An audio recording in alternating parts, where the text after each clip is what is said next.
Hello, and welcome to the Information Nation. The other day, President Obama came out and made the statement that he's going to form another task force, or whatever they want to call it today, to make sure that you're not getting gouged at the gasoline pump. You know, they're concerned about how much you're paying for gasoline. I said in the video back in February 28th, it's called Drill Baby, Drill Now, that how much gas we actually have in this country. We have tons. At that time, gas was $3.56 a gallon. Today, it's $4.19 a gallon. That's a 63 cents a gallon increase in 2 months, 17%.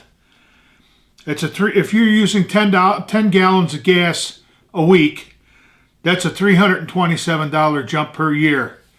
Now, you'd be screaming if they were increasing your property taxes by $327 a year, but we're not doing a whole heck of a lot about this. Well, I want to tell you now why we're not drilling. What's stopping us from drilling? You know, he put that moratorium down in the Gulf and stopped them from drilling down there, and a judge said, well, that moratorium's illegal. So he turns around and they lift the moratorium, but now they make it impossible for these oil companies to get out there and explore. And here's a typical example. This was in Fox News yesterday, April 25th, 2011, by Dan Springer. It says, Energy in America, EPA rules force Shell Oil to abandon oil drilling plans.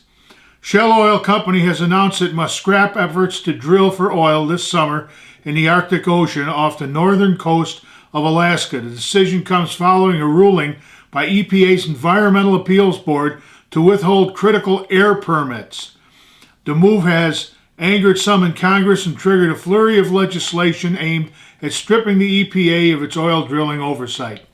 Well, we should send Viagra to Congress, because them bunch of limp noodles up there, they ain't got the guts to do a damn thing. And they're sure as hell not going to get it by the Democrats in the Senate or get it past this meathead we have in office in the White House. But I'm going to give you an example. Shell Oil has spent, in the last 5 years, nearly $4 billion on plans to explore for oil in the Beaufort and Chukchi Seas. The leases alone cost $2.2 billion. And they're out in the middle of nowhere, because the closest village to where Shell proposed to drill is Kektovik, Alaska. It is one of the most remote places in the United States. According to the latest census, the population is 245, and nearly all the residents are Alaska natives. The village, which is 1 square mile, sits alongside the shores of the Beaufort Sea, 70 miles away from the proposed offshore drilling site. The EPA Appeals Board ruled that Shell had not taken into consideration, listen to this, you'll love this one, emissions from an ice-breaking vessel when calculating overall greenhouse gas emissions from the project. Environmental groups were thrilled with the union. Yeah, well, environmental groups probably want to ban dihydrogen monoxide too. And let me tell you something, dihydrogen monoxide is the most deadly widespread pollutant on the planet, contributing to hundreds of times more to global warming than all greenhouse gases combined. This pollutant comes in 3 forms, solid, liquid, and gas, and all 3 forms can kill or injure you. Unlike many other pollutants, dihydrogen monoxide does not take years to do damage, it's immediate, depending on the amount of time you are in contact with this pollutant.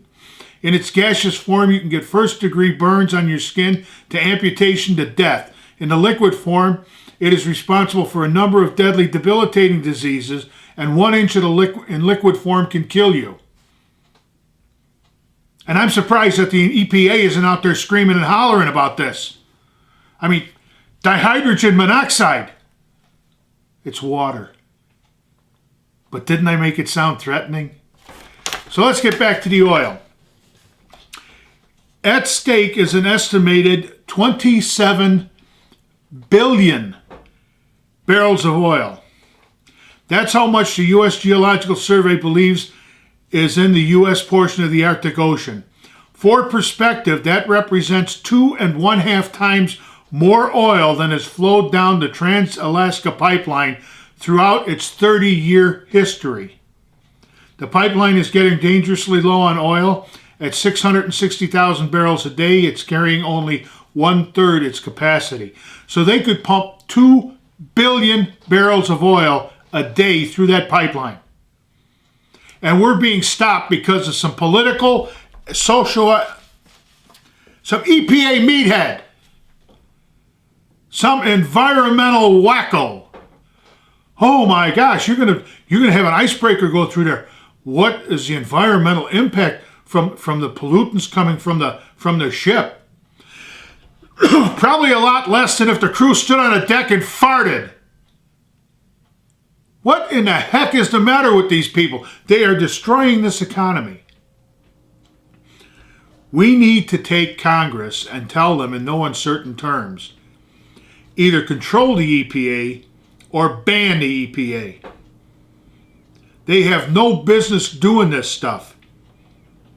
Now, people, you do what you want to do, but the next time I see my congressman, and I see him quite often, who happens to be Congressman Walsh from the 8th District in Illinois, him and I are going to have a talk. The last time I talked to him, he said there were plenty of things that Congress is trying to do to the EPA, but it's being blocked. But we need to either get rid of the EPA or rein these meatheads in. Because if we don't, you think $4.19 a gallon? Chicago is almost at $5 a gallon. Last time I saw it was like $4.68 or $4.72. And you think this is going to stop? California's got places where it's close to $5 a gallon. And you think this is going to stop? This isn't going to stop. It's going to get worse and worse and worse. We have plenty of oil. Go back to my February 28th video, Drill Baby, Drill Now, and listen to it. It's about 12 minutes long. It's one of my longer videos. But in it, I tell you how much oil we have according to the Geological Survey. These aren't numbers I'm pulling out of my head. You can go to the Geological Survey's website, and you can see exactly what I'm talking about.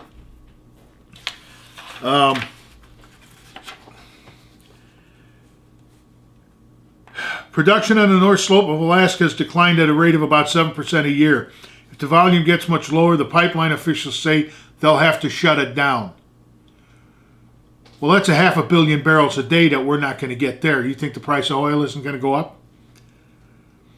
And the EPA did not return repeated calls or emails. The Environmental Appeals Board is 4 members: Rich Rice, Charles Sheehan, Kathy Stein, and Anna Wolgast. All are registered Democrats, and Kathy Stein is an activist attorney for the Environmental Defense Fund.